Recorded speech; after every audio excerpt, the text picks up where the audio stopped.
the third article to the People's Bill of Rights. No soldier shall in time of peace be quartered in any house without the consent of the owner, nor in time of war, but in a manner to be prescribed by law.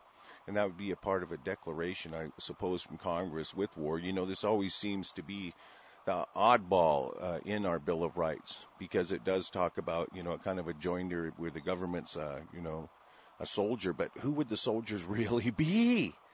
It would be we, the people. It was supposed to be the militias. There was supposed to be no standing armies, let alone the standing army of the illegal, unconstitutional, unauthorized police state across this country, nor the standing army of the Army, Air Force, and Marines that was not supposed to exist.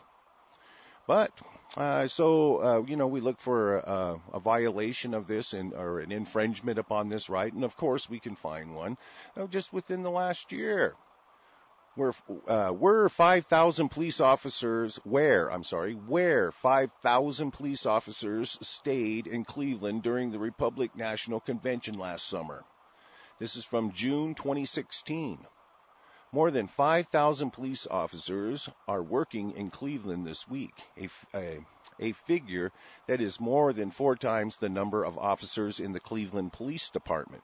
With thousands of officers in town from divisions around the state and the nation, and with thousands, by the way, that cannot exist. These police departments across the country were never authorized, constables and sheriffs, within the common law. But they do exist. It's been through acts of treason. They call them acts of Congress. They're acts of treason. And we talked yesterday about the writs, that would be issued by the people to order that this bullshit stop. I guess is the simplest way to put it.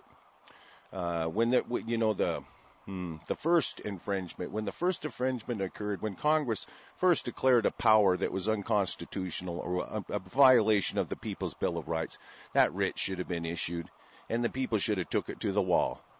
Now we're sitting in here and we're sitting in hell, waiting for the other shoe to fall, and we have only ourselves to thank for it, for allowing ourselves to be taken over by ignorance and cowardice.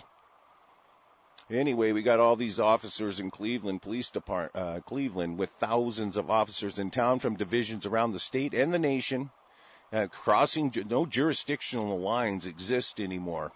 And with hotel space at a premium, the city has turned to its college campus to house the police, which are a standing army. A violation of the contract. Never was there supposed to be a police state in the United States. To the margin of some faculty staff and students temporarily displaced as a result. Case Western Reserve University is putting up approximately 1,700 police officers and 200 members of the Ohio National Guard this week. And when we go back and we talk about, what this really meant and why the third article was in there and why it would seem out of place, no soldier. But who were the soldiers supposed to be on the continental United States? Supposed to be us. So it is talking about us in time of war. And it would be something that would be prescribed within the common law, not government. Not government. This is talking about the common law. It says, no soldier shall in time of peace be quartered in any house without the consent of the owner, nor in time of war, but in a manner to be prescribed by law. And that would have to be... It would have to meet the requirements of common law. It would have to be and allow a due process to see that they're not just calling themselves soldiers and saying they have a need to take, and they're just taking with impunity and no recourse for the person who's having it taken from them, I guess would be the way to put it. And I look at the Article 3 and I think about asset forfeiture, which it violates a whole lot of the Bill of Rights and of the common law.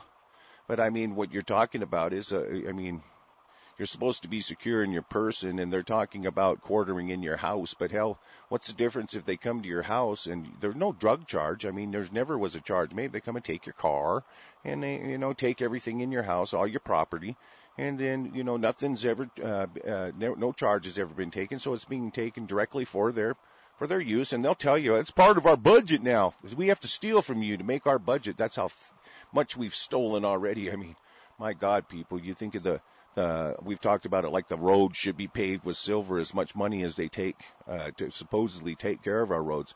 And again here, what are we paying for? We're paying for pensions for a private corporation that cannot even exist, which is a running violation of our rights because they have no authority over us, and that's exactly what their proposed purpose is, to police us.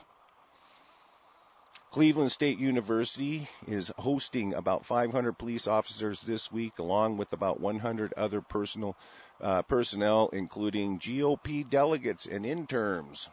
This is the government just coming right in and taking over, people. Now, in them colleges, they can't seem to, allow free speech these days. But hey, man, if the elite, if the aristocracy comes to town, all the gloves are off, and you have no Bill of Rights, and that's pretty much what about all you can get out of the third article today.